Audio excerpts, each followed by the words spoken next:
பிரியமானவர்களே, இயேசுவின் நாமத்தில் உங்களை வாழ்த்துகிறேன். உங்களுடைய குடும்பத்தில் இருக்கிற எல்லாரையும் பார்ப்பது எனக்கு அதிக சந்தோஷம். பெரியவங்க, குட்டி பிள்ளைகள் எல்லாரையும் பார்ப்பது. சில வீட்டில் கை குழந்தைகள் இருக்கிறாங்க. எல்லா குழந்தைகளையும் கர்த்தர் ஆசீர்வதிப்பார். உங்கள் வீட்டில் இருக்கிற எல்லாரும் இயேசுவுக்கு ரொம்ப முக்கியமானவங்க. ஏன்னா நீங்கள் இயேசுவின் குடும்பம். அவர் உங்களை தன்னுடைய இரத்தத்தை சிந்தி உங்களை மீட்டு எடுத்திருக்கிறார். நீங்கள் சந்தோஷமாக இருக்கணும், மகிழ்ச்சியாக இருக்கணும். அதான் ஆண்டவருடைய விருப்பம். அதனால தான் ஆண்டவர் குடும்ப ஜெபம் பண்ணுங்க என்று உங்களை உற்சாகப்படுத்துகிறார். வசனத்தை உங்களுக்கு சொல்லி நான் உங்களோடு கூட பகிர்ந்து கொள்ளவும் தேவன் கிருபை கொடுத்து வருகிறார்.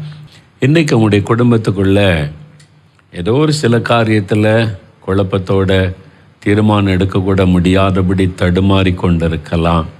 ஏன் இப்படி நடக்குதுன்னு கூட நீங்கள் கலங்கி கொண்டிருக்கலாம். எதை குறித்த கலங்காதங்க. நாம் இன்றைக்கி ஜெபிக்க போகிறோம். கர்த்தர் உங்களுக்கான எல்லா காரியத்தை செய்து முடித்து தருவார். சூழ்நிலைகளை கண்டு பயப்படாதங்க. ஆண்டவரை சார்ந்து வாழ பழகி கொள்ளணும். சரியா?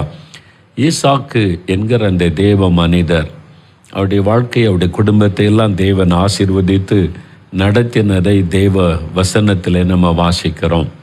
இந்த ஈசாக்குடைய வாழ்க்கையிலிருந்து சில அற்புதமான குணங்களை, சுபாவங்களை நாம் அறிந்து கொண்டு வருகிறோம். இன்றைக்கு கூட ஆதியாகமம் 26 அதிகாரம் முதல் 6 வசனத்தை வாசிக்கும்போது, ஒரு இக்கட்டான சூழ்நிலையில் கர்த்தர் எப்படி ஈசாக்குக்கு ஆலோசனை கொடுத்தார், தேவனுடைய ஆலோசனையை பெற்று அவர் நடந்ததனால் எப்படி ஆசீர்வதிக்கப்பட்டார் என்பது வேதத்தில் இருக்குது. அப்போ ஈசாக்கு தேவனுடைய ஆலோசனை பெற்று நடக்கிற ஒரு மனிதராயிருந்தார். அது என்னன்னு பார்க்கலாமே. பைபிளை ஆதியாகமம் 26 அதிகாரம் எடுத்துக்கொள்ளுங்க. பழைய ஏற்பாட்டில் 30வது பக்கம் சில வசனத்தை நம்ம வாசிக்கலாமா? பைபிள் வச்சுருக்கீங்கள்ல? நான் கட்டாயம் பைபிளோடு தான் குடும்ப ஜெபத்துக்கு வரேன்னு சொல்லியிருக்கிறேன். குட்டி பிள்ளைகள் கூட பைபிளை திருப்பி கொள்ளுங்க. பாருங்கள். ஆபிரகாமின் நாட்களில் உண்டான பஞ்சத்தை அல்லாமல் பின்னும் ஒரு பஞ்சம் தேசத்தில் உண்டாயிற்று. அப்பொழுது ஈசாக்கு பெலிஸ்தருக்கு ராஜாவாகிய அபிமெலேக்கினிடத்தில் கேராரூருக்கு போனான். கர்த்தர் அவனுக்கு தரிசனமாகி, நீ எகிப்து தேசத்துக்கு போகாமல் நான் உனக்கு சொல்லும் தேசத்திலே குடியிரு, இந்த தேசத்திலே வாசம் பண்ணு, நான் உன்னோட கூட இருந்து உன்னை ஆசீர்வதிப்பேன், நான் உனக்கும் உன் சந்ததிக்கும் இந்த தேசங்கள் யாவையும் தந்து உன் தகப்பனாகிய ஆபிரகாமுக்கு நான் இட்ட ஆணையை நிறைவேற்றுவேன். ஆபிரகாம் என் சொல்லுக்கு கீழ்ப்படிந்து என் விதிகளையும் என் கற்பனைகளையும் என் நியமங்களையும் என் பிரமாணங்களை கை கொண்டபடியால் நான் உன் சந்ததியை வானத்தின் நட்சத்திரங்களைப் போல பெருக பண்ணி உன் சந்ததிக்கு இந்த தேசங்கள் யாவையும் தருவேன், உன் சந்ததிக்குள் பூமியில் உள்ள சகல ஜாதிகளும் ஆசீர்வதிக்கப்படும் என்றார். ஈசாக்கு கேராரிலே குடியிருந்தான். பாருங்க, ஒரு கொடிய பஞ்சம் வருகிறது.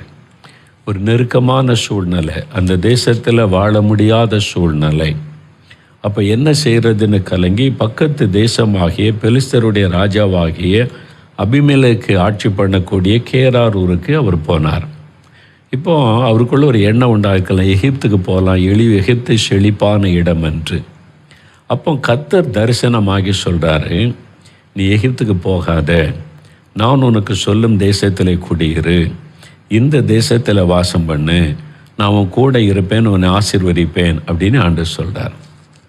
ஏன்னா இதுக்கு முன்னால் ஒரு கொடிய பஞ்சம் ஆபிரகாம் காலத்தில் வந்தபோது ஆபிரகாம் எகிப்து தேசத்துக்கு போனார். அங்கே நடந்த சம்பவம்லாம் பைபிளில் எழுதப்பட்டிருக்கிறாரு. ஈசாக்குக்குள்ளே இந்த எண்ணம் வந்திருக்கலாம். ஈசா அந்த எகிப்து தேசம் செழிப்பான ஒரு தேசம், ஒருவேளை நம்ம அங்கே போனால் இந்த பஞ்ச காலத்தில் தப்பித்து கொள்ளலாம் என்று நினைத்திருக்கலாம். இப்போ நம்ம ஒரு கொடிதான காலத்திற்குள்ளே கடந்து போகிறோம் இல்லை? COVID-19 என்று சொல்லி கொள்ளை நோய், அதனுடைய பாதிப்புகள், பொருளாதார வீழ்ச்சிகள், வேலை இழப்புகள், பிஸ்னஸ் பாதிப்புகள், பிள்ளைகள் ஸ்கூலுக்கு போக முடியாத நிலைமை, நிறைய பாதிப்புகளை சந்திக்கிறோம். இந்த சூழ்நிலையில் என்ன பண்ணுவார்? நிறைய பேர் வெளிநாட்டில் இருந்தவங்க இந்தியாவுக்கு திரும்பி வந்துட்டாங்க. சென்னையில் இருந்தவங்க அவங்கவுங்க கிராமத்துக்கு திரும்பி போனாங்க. மறுபடியும் சென்னை பட்டணத்துக்கு போனாங்க. ஏன் இங்கே வந்தோம், நம்ம அங்கேயே இருந்திருக்கலாமோ, இப்படி 2 மனதோடு குழம்பின நிலைமை. வெளிநாட்டிலேருந்து வந்த கூட நான் அங்கேயே இருந்திருக்கலாமோ, நான் தவிரதெல்லாம் வந்துட்டேனே. இப்படி பல குழப்பமான சூழ்நிலை. இன்றைக்கு நீங்கள் கூட குழம்பி கொண்டே இருக்கலாம். இந்த வேலைக்கு போகலாமா, இந்த பிஸ்னஸை செய்யலாமா, இந்த காரியத்தை செய்யலாமா, இந்த சூழ்நிலையில் என்ன பண்ணுவது, எங்கே போனால் நம்ம தப்பிக்க முடியும், என்ன செய்தால் இந்த காலத்தை நம்ம கடந்து போக முடியும். ஈசாக்குக்குள்ளே இருந்திருக்கலாம், இந்த பஞ்ச காலத்தை எப்படி தாண்டுவது, தேசத்தில் பஞ்சம் கொடிதாக இருக்கிறது, இந்த காலத்தில் நம்ம கூட இருக்கிறவங்க, நம்முடைய குடும்பம், வேலைக்காரிகள் எல்லாம் போஷிக்கப்பட என்ன பண்ண போகிறோம், பல கேள்விகள் இருந்திருக்கும். இப்போ கர்த்தர் தரிசனமாகி ஒரு ஆலோசனை கொடுக்கிறார். எகிப்துக்கு போகாத, இந்த தேசத்தில் தங்கியிரு, நான் கூட இருந்தவனை ஆசீர்வதிப்பேன் அப்படின்னு. ஈசாக்கு அதற்கு கீழ்ப்படிந்தார். தேவனுடைய ஆலோசனைக்கு கீழ்ப்படுகிற ஒரு மனிதராக ஈசாக்கு இருந்தார். அதனால பாருங்க, குடும்பம் பாதுகாக்கப்பட்டார். பஞ்ச காலத்தில் கூட கர்த்தர் அவரை போஷித்து காப்பாற்றி ஆசீர்வாதமாய் நடத்தினரை தொடர்ந்து வாசிக்கும் போது அறிந்து கொள்ள முடியும். நீங்கள் தேவனுடைய ஆலோசனைக்கு கீழ்ப்படிந்த நடந்தீங்கன்னா, அது கொள்ள நோய் காலமாக இருக்கலாம், பஞ்ச காலமாக இருக்கலாம், வெள்ளக்காரியமாக இருக்கலாம், எந்த சூழ்நிலையிலும் அவர் உங்களை பாதுகாக்க தவற மாட்டார். உங்கள் கூட இருந்து ஆசீர்வதிக்க தவற மாட்டார். இந்த காலத்தில் ஒரு பக்கம் வேலை இழந்த மக்கள், இன்னொரு பக்கத்தில் நிறைய பேர் சொல்கிறாங்க ஆண்டவர் வேலை கிடைக்க பண்ணினார், முன்னால் விட அதிக சம்பளத்தில் வேலை கிடைக்க பண்ணினார். எத்தனை பேர் சாட்சி சொல்கிறாங்க தெரியுமா? அப்போ இந்த சூழ்நிலைகளையும் கடந்து தேவன் ஆசீர்வதிக்க முடியும். அதனால் நீங்கள் பயப்படாதங்க. தேவனுடைய ஆலோசனைக்கு மாத்திரம் செவி கொடுக்க தவறக்கூடாது. அதனால் கவனம். எனக்கு ஒரு பட்டணத்தில் ஒரு சகோதரரை தெரியும். நல்ல ஒரு பிஸ்னஸ் பண்ணார். நல்ல பெரிய ஒரு கடை வைத்து நல்ல வியாபாரம் செழிப்பாய் நடக்கிறது. குடும்ப ஆசீர்வாதமாக இருக்குது. மனைவி பிள்ளைகளோட மகிழ்ச்சியாக இருந்தார். சொந்த வீடு பாருங்கள், கடை வியாபாரம் நல்ல செழிப்பு. இப்போ திடீரென்று அவருக்குள்ள ஒரு ஆசை வந்தது, புதிதாக ஒரு பிஸ்னஸ் ஆரம்பிக்கணும்னு சொல்லி யாரும் சொன்னாங்க. இவருக்கு பழக்கமானது ஒரு பிஸ்னஸ், அவர் வேறு ஒரு பிஸ்னஸை குறித்து ஒரு ஆள் சொன்னாங்க, இதில் நீங்கள் இத்தனை லட்சம் இன்வெஸ்ட் பண்ணால் இவ்வளோ லாபம் வந்துடும், நம்ம சேர்ந்து செய்யலாம், நம்ம பார்ட்னராக வச்சு இந்த பிஸ்னஸை பண்ணலாம் என்பதாய் சொல்லி ஆசையான பல விளக்கங்களை சொன்னவுடனே இவருக்கு ஆசை, சரி அதை நம்ம முயற்சி பண்ணலாமே என்று சொல்லி அப்போ அவர் தீர்மானம் பண்ணி பார்ட்னர்ஷிப் போட்டு இத்தனை லட்சம் கொடுக்க ஒழுங்கு பண்ணி அந்த ஆரம்பத்துக்கு பாருங்கள், நம்முடைய ஊழியத்தில் இந்த உடன் ஊழியராக இருக்கிற அப்பாதுரை பிரதர் சகோதரரை அழைத்திருந்தாங்க. அப்பாதுரை பிரதர் ஜோம் பண்ண போனாங்க.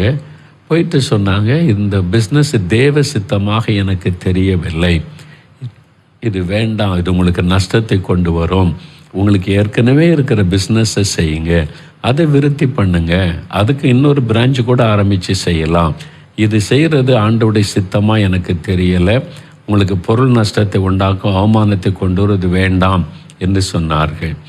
அவங்க ஆலோசனை கொடுத்து ஜெபிச்சாங்க. ஆனால் அந்த சகோதரன் உள்ளத்தில் தீர்மானம் பண்ணிட்டார், இதை செய்யணும், இதில் இத்தனை லட்சம் லாபம் வரும்ன்றாங்க, பெரிய பிஸ்னஸ் ஆயிடலான்னு சொல்கிறாங்கன்னு சொல்லி அந்த ஆசையில் அவர் தேவனுடைய ஆலோசனைக்கு செவி கொடுக்கவில்லை. சிரித்து கொண்டே கேட்டுக்கொண்டார். ஆனால் அவர் செய்கிறபடியே செய்து கொண்டிருந்தார். என்கிட்ட வேதனையோடு சொன்னாங்க, நான் சொன்னேன், அவர் கேட்கல பிரதர் சொல்லி. நானும் கூட போய் ஜெபம் பண்ணினேன். ஆவியானுடைய பிரசன்னம் வழிநடத்துதலை பார்க்க முடியலை. அப்போ கர்த்தர் ஏற்கனவே ஆலோசனை கொடுத்துட்டாரு, இது உனக்கு வேண்டாம் என்பதை போல. நம்முடைய நண்பர்கள், உறவினர்கள், மற்றவங்க ஒரு புதிய காரியம் சொன்னால் ஒரு பகுதியை தான் சொல்லுவாங்க, அடுத்த பகுதியை சொல்ல மாட்டாங்க. தங்களுக்கு சாதமான பகுதியை சொன்னால் உங்களுடைய ஆசையை அவங்க தூண்டி விட்டு செய்ய வச்சுருவாங்க. நீங்கள் தான் கவனமாக இருக்கணும். பாருங்கள், தேவன் என்ன ஆலோசனை கொடுக்குறான்னு கேட்டிருக்கணும். அவங்க அதெல்லாம் கேட்கல. அவங்களுக்கு நண்பர்கள் சொல்கிறாங்க, மற்றவங்க சொல்கிறாங்க, நமக்கு நிறைய லாபம் வரும், செஞ்சிடலான்னு சொல்லி அவங்க அதுக்கு ஜெபம், விசுவாசம் எல்லாமே பயன்படுத்தினாங்க. உண்மைதான். ஆனால் என்ன நடந்தது தெரியுமா? பல லட்சங்கள் நஷ்டமாகி அந்த பிஸ்னஸை இழந்து, ஏற்கனவே அவங்களுக்கு பல வருஷமாக இருந்த பிஸ்னஸையும் அதனால் இழந்து, வீட்டை இழந்து, எல்லாத்தையும் இழந்து, சொந்த ஊரில் இருக்க முடியாமல் வேறு ஊருக்கு போக வேண்டிய ஒரு சூழ்நிலை வந்து விட்டார். எந்த ஊரில் எவ்வளோ பிஸ்னஸில் மகிமையாக ஒரு கர்த்தருக்கு சாட்சி ஆசீர்வாதமாக இருந்தாங்களோ அந்த ஊரில் இருக்க முடியாத சூழ்நிலை வந்து விட்டார். அப்போ அடிக்கடி பிரதர் அப்பாதரை பிரதர்களும் சொல்லி வருத்தப்படுவாங்க. கர்த்தர் எவ்வளவோ சொன்னார், அவங்க கேட்கலையே, அதனால் இந்த ஆசீர்வாதத்தை இழந்து போனாங்களேன்னு சொல்லி. சாதாரண இழப்பல்ல அது. அது இருந்த எல்லாத்தையும் இழந்து போயிட்டாங்க. ஊர்லேயே பட்டணத்தில் இருக்க முடியாமல். எதனால்? தேவனுடைய வார்த்தைக்கு கீழ்ப்படியாத ஒரு காரியத்தினால. ஆண்டவர் சொல்கிறார் ஈசாக்கை பார்த்து, ஈசாக்கு, எகிப்துக்கு போகாத, நீ அதை செய்யாத. ஆபிரகாம் போனார்னு நீ போகாத, நீ இங்கே இரு, நான் சொல்கிற இடத்துல இரு, நான் கூட இருப்பவன் ஆசீர்வதிப்பேன். ஈசாக்கை கீழ்ப்படிந்தார். தேவனுடைய ஆலோசனை. நீங்கள் தேவ ஆலோசனை பெற்றுக்கொண்டீங்களா? உங்கள் பிள்ளைகளை இந்த யூனிவர்சிட்டியில் படிக்க வைக்கணும், இந்த நாட்டில் படிக்க வைக்கணும்னு நீங்களே தீர்மானம் பண்ணுறீங்களே, கர்த்தரிடத்தில் ஆலோசனை பெற்றீங்களா?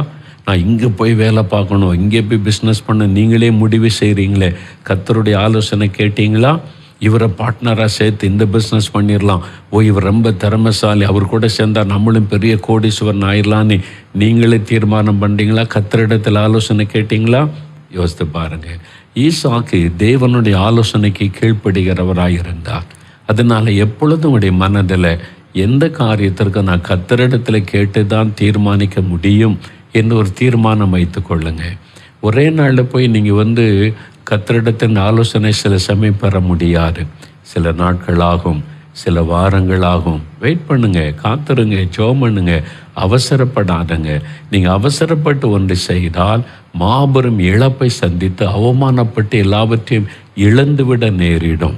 அதனால தான் தேவனுடைய ஆலோசனைக்கு செவி கொடுப்பது அவ்வளோ முக்கியம் என்பதை உணர்ந்து கொள்ளுங்க. ஈசாக்கு நல்ல தேவனுடைய ஆலோசனைக்கு கீழ்ப்படுகிற ஒரு மனிதராக இருந்தார். அதனால தேவன் இந்த பஞ்ச காலத்தில் கூட பாதுகாத்து ஆசீர்வதித்து நடத்தினார். அதனால் உங்கள் வாழ்க்கையில் கூட கொள்ள நோய் வரலாம், பஞ்சம் வரலாம், பயங்கரமான பூமி அதிர்ச்சி வரலாம், வெள்ளங்கள் வரலாம், சூழ்நிலைகள் எப்படியும் மாறலாம். உங்கள் கூட இருந்து உங்களை பாதுகாத்து உங்களை ஆசீர்வதித்து நடத்துகிற ஒரு கர்த்தர் இருக்கிறார். அவரை சார்ந்து கொள்ளுங்க, அவர் மேலே விசுவாசம் வைங்க, அவருடைய ஆலோசனையின்படி நடக்க அர்ப்பணித்து கொள்ளுங்க. சரியா? அவருக்கு ஒரு பெயர் உண்டு, ஆலோசனை கர்த்தா. அவர் அழகாய் உங்களுக்கு ஆலோசனை கொடுத்து உங்களை வழி நடத்துவதை நீங்கள் காண முடியும். எனக்கு அன்பானவர்களே, நீங்கள் இந்த ஊழியத்தை பார்க்குறீங்க, வியாழக்கிழமை தோறும் ஜெபம், ஆயிரக்கணக்கான மக்கள் வருவாங்க. திறப்பின் வாசல் ஜெபம், 40,000 மக்கள் வருவாங்க. நற்செய்தி கூட்டம் நடத்தினால் 50,000 மக்கள், 60,000 மக்கள் கூடுவாங்க.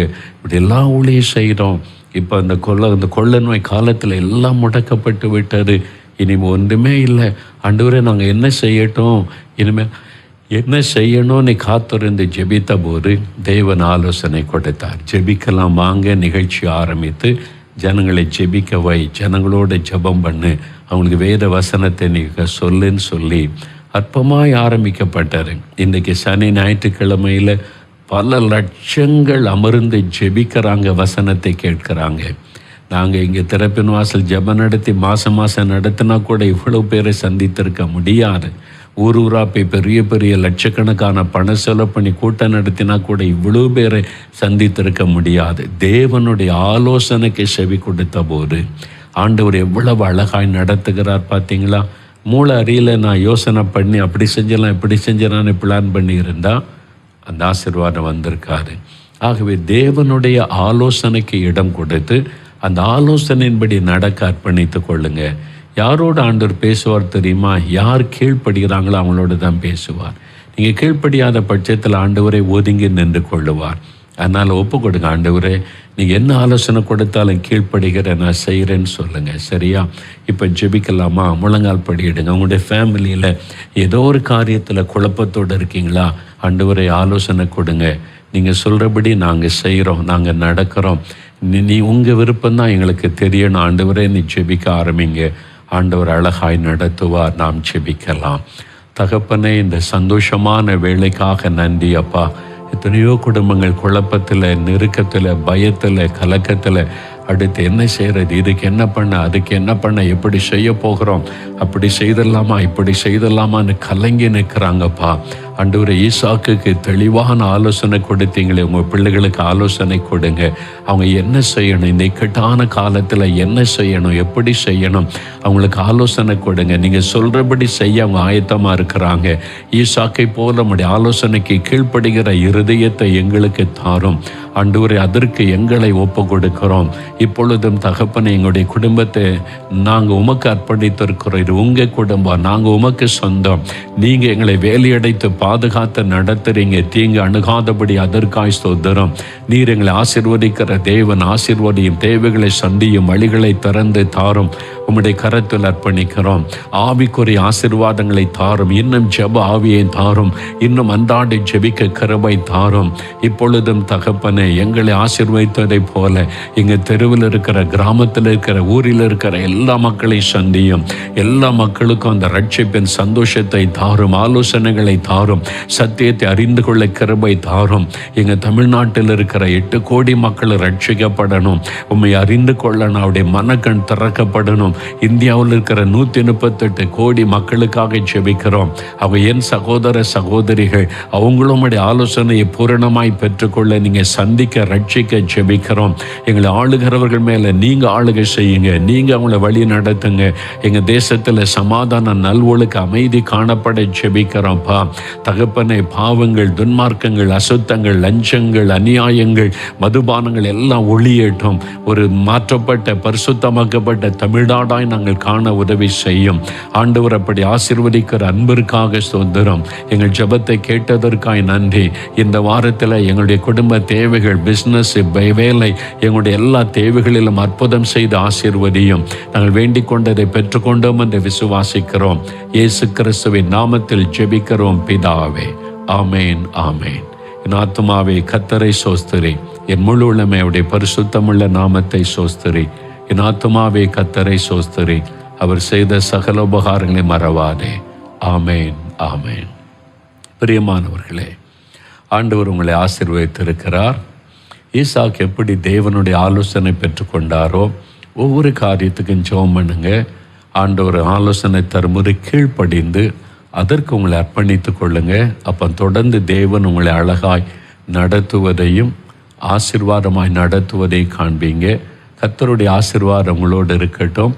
ஆனால் தினந்தோறும் குடும்ப ஜெபம் செய்வதை விட்டு விடாதருங்க, சரியா? கர்த்தருடைய ஆசீர்வாதம் உங்களோடு இந்த நடத்துவதாக. ஆமென்.